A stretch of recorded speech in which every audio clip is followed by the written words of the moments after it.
محفل میلاد میں بیٹھنا، اس سے پہلے عرض کروں گا کہ سرکار کی ذات پر ہم نے درود پڑھا ہے۔ یہ درود کی فضیلت کیا ہے؟ بنی اسرائیل کے اندر ایک شخص تھا جس نے تقریباً 500 سال تک اپنے رب کی نافرمانی کی ہے، گناہ پہ گناہ کیے جا رہا تھا۔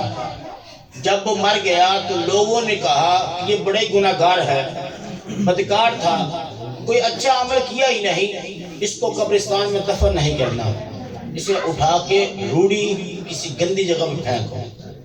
لوگوں نے جب اس کو اٹھا کے پھینک دیا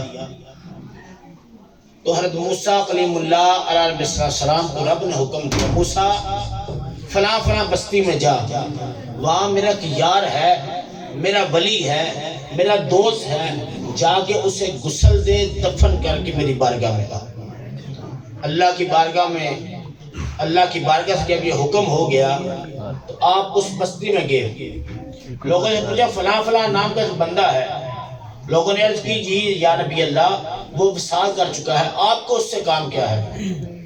آپ نے فرمایا میں اس سے غسل دینے آیا ہوں، میں اسے کفن پہنا کے دفنانے آیا ہوں۔ لوگوں نے بڑا تعجب کیا، عرض کرنے لگے یا نبی اللہ وہ بڑا ہی گناہ گار تھا، وہ بڑا ہی بدکار تھا، وہ بڑا ہی سیاکار تھا، وہ بڑا ہی خطا کار تھا، ہم نے بچپن سے لے کے مرتے دم تک آج تک اسے نیک عمل کرتے نہیں دیکھا، لیکن آپ فرما رہے ہیں میں اس سے غسل دینے آیا ہوں، اس کا جنازہ پڑھانے آیا ہوں۔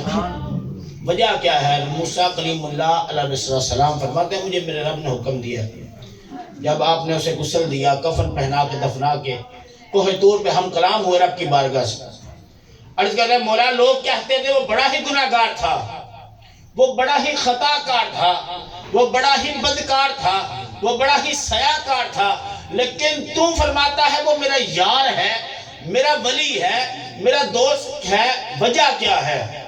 تو نے ایک نبی کو ایک امتی کے جنازے پر بھیجا ہے اور حکم بھی کیا ہے اسے جا کے غسل بھی دینا ہے، کفن بھی پہنانا ہے، وجہ کیا ہے؟ اللہ فرماتا ہے میرے موسیٰ، اے میرے پیارے موسیٰ، اے موسیٰ کلیم اللہ، تو مجھ سے کلام کر رہا ہے، مجھ سے پوچھ رہا ہے، اس کی وجہ کیا ہے؟ موسیٰ بے شک وہ بڑا ہی گناہ گار تھا، وہ بڑا ہی خطا کار تھا، وہ بڑا ہی بدکار تھا، لیکن ایک دن اس نے جو کتاب تورات میں نے تجھ پر نازل کی ہے اس نے اس کو کھولا، کھول کے اس میں نام محمد آیا، اس نے چوم کے آنکھوں سے لگا لیا، میں نے اسے اپنا ولی بنا لیا۔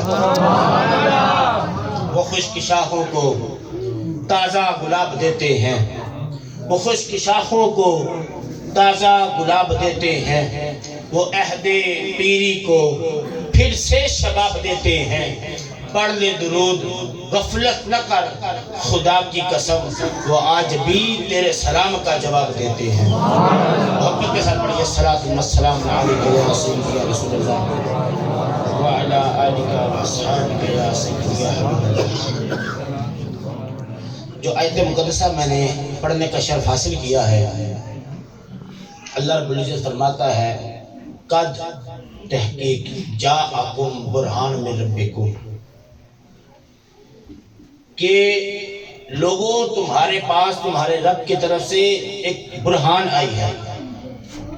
لفظ برہان کسی بھی تفاسیر، یعنی کتنی بھی تفاسیر ہیں قرآن کی، جو جامعہ کے طلبہ کرام ہیں انہیں پتہ ہے، وہ پڑھتے ہیں تفسیر جلالین، اگر اوپر چلیں گے تفسیر بزاوی اور جو ہے ابن عباس اور بہت سی تفاسیر ہیں، عام لوگ جو پڑھتے ہیں، مفتی احمد نعیمی صاحب کی تفسیر نعیمی یا دعوت اسلامی کی جو تفسیر آئی ہے، اس میں برہان سے مراد جو لکھا ہے ای بھی مراد محمد صلی اللہ تعالیٰ علیہ وآلہ وسلم، کہ برہان جو ہے اس سے مراد میرے آقا اور آپ کے مولا جناب محمد مصطفیٰ علیہ السلام کی ذات اقدس ہے۔ اب دوستو برہان کہتے کس کو ہے؟ اہل عرب کا ایک طریقہ ہے، کسی کے لیے دلیل دینی ہو نا، یعنی کہ دلیل پیش کرنی ہو، وہ برہان کا لفظ نہیں استعمال کرتے ہیں، کیونکہ دلیل کوئی بندہ دے تو اس کے رد میں دلیل آ سکتی ہے، لیکن برہان اس دلیل کو کہتے ہیں جس پر کوئی بندہ حجت قائم کر ہی نہ سکے۔ کوئی بندہ اس پر انگلی اٹھا ہی نہ سکے، اس کو برہان کہا جاتا ہے۔ آئیے، ویسے تو سرکار کے اوصاف اگر بیان کرنے پڑے تو رات کیا زندگیاں ختم ہو گئی، قلم ٹوٹ گئے، لیکن تیرے اوصاف کا ایک بات مکمل نہ ہوا۔ ایک دیہات کی عورت ہے، اس سے سرکار کی صرف آپ سنیے گا، کیونکہ اکثر پنجابی کا محاورہ پینڈو لوگ کے لیے سیدھیاں گلاں جٹکیاں گلاں کرتے رہے، کہ وڈیرے ہوندے نے پینڈو ہوندے جٹکیاں گلاں کرتے رہے۔ دیہات کی عورت ہے ام معبد، آپ کے جو بیٹا ہے معبد، کیونکہ سرکار نے جب ہجرت کی تھی مکہ سے مدینہ کی طرف، جگہ جگہ آپ ٹھہرتے ہوئے، پڑاؤ کرتے ہوئے، آرام فرماتے ہوئے مدینہ کی طرف آ رہے تھے، مدینہ کی طرف آ رہے تھے۔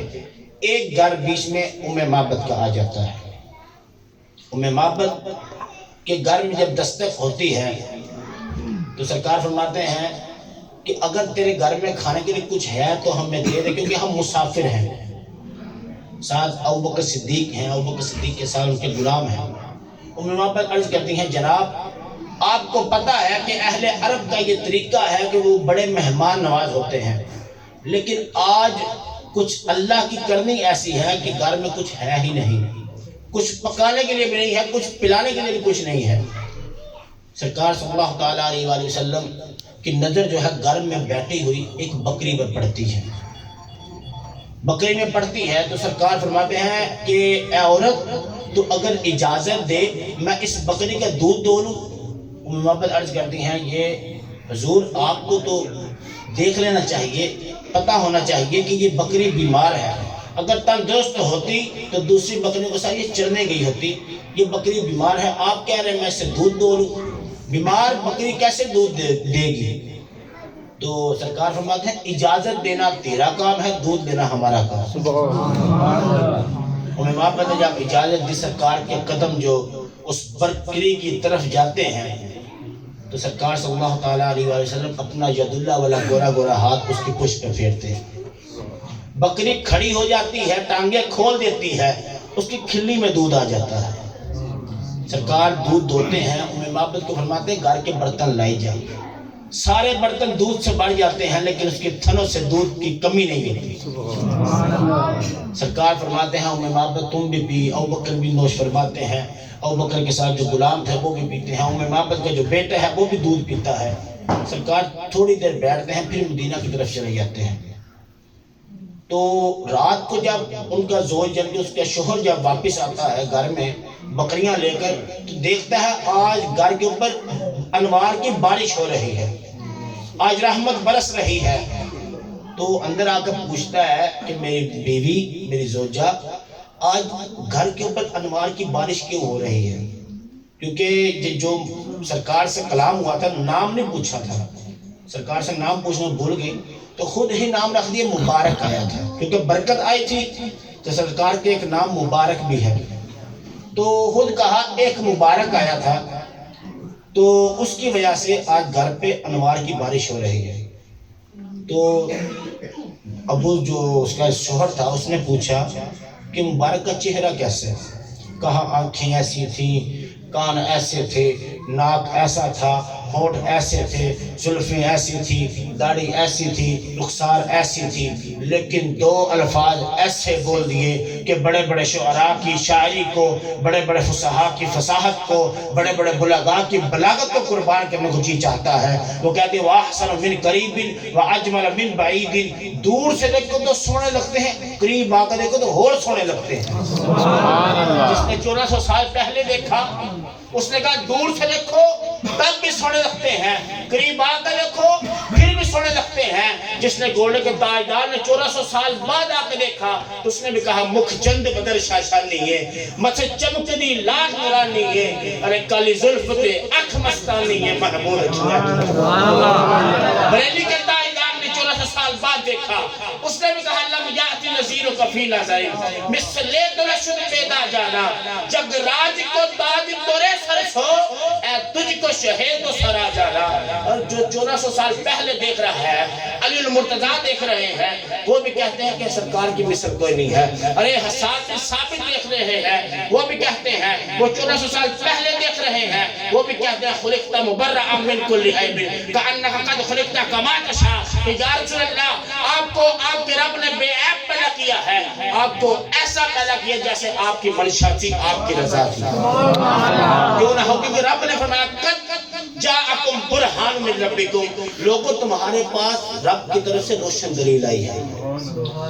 یہ کمال ہے مصطفیٰ کا۔ پھر ایک طریقہ، ہم محفل میلاد کرتے ہیں، محفل کرتے ہیں، تلاوت ہوتی ہے، نعتیں پڑھی جاتی ہیں، بیان ہوتا ہے، اگر بیان نہ بھی ہو محفل کر کے آخر میں لنگر دیا جاتا ہے۔ طریقہ آپ کو بتاؤ یہ کہاں سے چلتا ہے؟ جو اس عورت کا شوہر تھا وہ روزانہ جو ہے نا گھر سے باہر بکریاں لے کے جاتا، واپس آ کے جب بیوی کھانا دینے لگتی نا کہتے چھوڑو چھوڑو کھانے کو، پہلے مجھے مبارک کی باتیں سناؤ، جس کی میں برکت ہے مجھے مبارک کی باتیں سناؤ، وہ کیسا حسین تھا، تو نے اچھا نہیں کیا مجھے بلا لیتی۔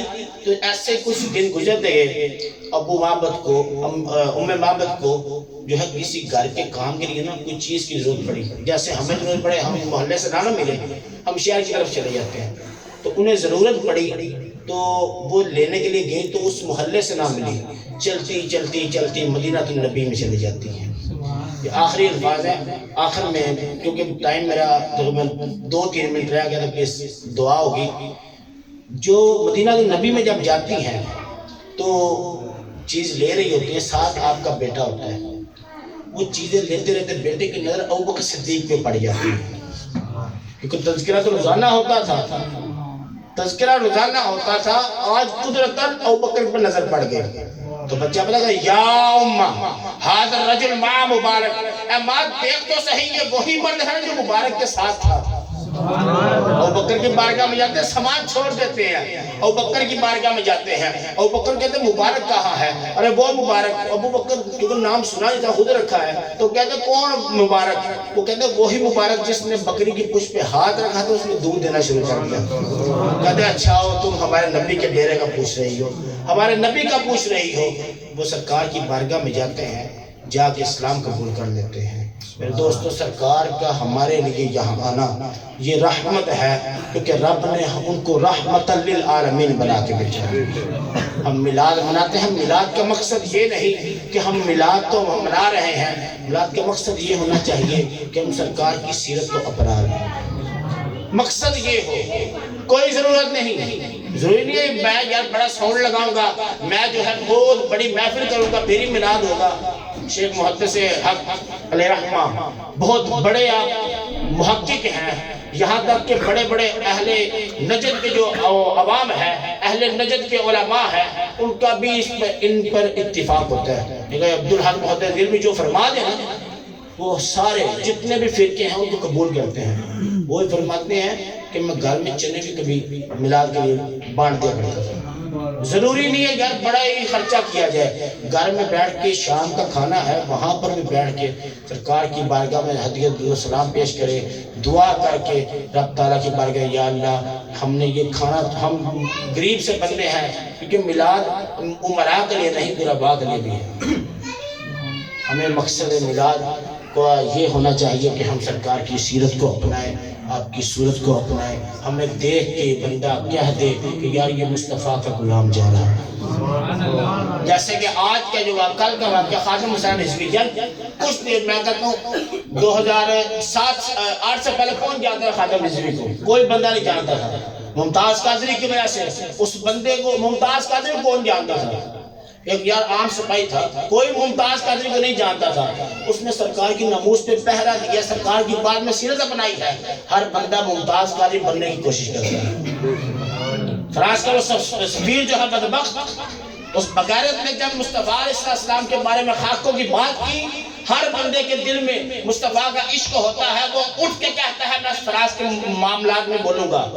ارے ہمیں اپنے معاملات میں، اپنے کاروبار کرتے، میرے مصطفیٰ نے کاروبار کا بھی طریقہ بتایا، گھر رہتے گھر کا بھی طریقہ بتایا.